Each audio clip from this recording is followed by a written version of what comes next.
Randall Davis Jr. All right, what would you like this court to know? Well, thank you, the court, for allowing me to come up here to address you. All I wanted to say that this guy has had a history of doing this to women throughout his lifetime, and he don't need to be back on the street. I don't hold no remorse against him. I am still sad that he took my sister's life, but he don't need to be back on the street. So give him the maximum sentence that you can give to him. That's all I wish to say. All right, thank you very much. Good afternoon. Good afternoon. Would you please state your name for the record? Michael Davis. All right, what would you like the court to know? First again as well, I want to give you honor and thank you for this opportunity. This year is a hard moment for us, and I have wrestled with this in my mind over and over.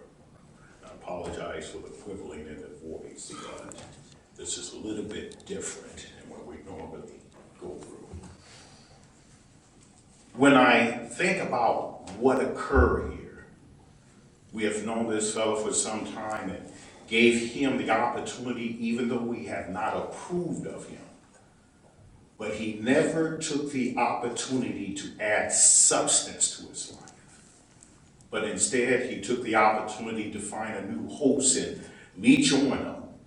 His pattern has been the same. He has did countless things, and I know that was not brought out in the court, and I was a little upset with that. But he has did countless things, and it was always that same pattern of domestic violence. Oh, I'm sorry. And I'm quite sure he was sincere, but only to the point that he got caught, and then he moved on. Well, I'm here today to say this here because of who I worship, which is Christ Jesus. The Lord says I ain't got a heaven or a hell to put him in. Matter of fact, he tells me that I got to bless him that do wrong to us. He'll take care of all the rest. But even though I do not have a heaven and hell to put him in, even though the Bible tells me I have to love him, I do not have to like his mess.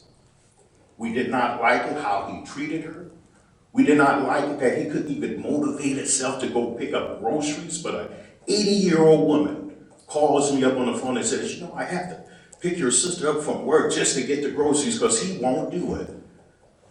We did not like it that how he belittled her. And if there was something that we can do to pull her out of that fire, I would love to do it. He made a statement, two prominent statements, really was more on that court stand.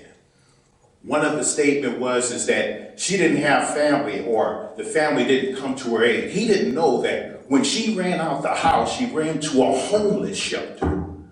When she ran out the house, she went to my aunt's house.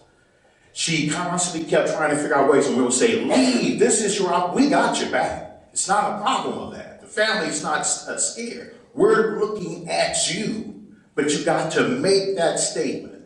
But then he made another statement up on the witness stand. And he said he talked to his brother, and his brother told him, well, this one you can't fix or get up out of. No, you cannot.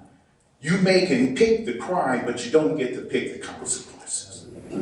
Well, we understand that there's things in the law in which how they give the sentence, and yes, we do look for more. We don't think that he should have 15 with the possibility of parole. Nonetheless, we're hoping that that time that he spends it wisely. The life sentence is there is a pattern of domestic violence. That was something I omitted to say on the stand, and I wish I'd made more emphasis on it.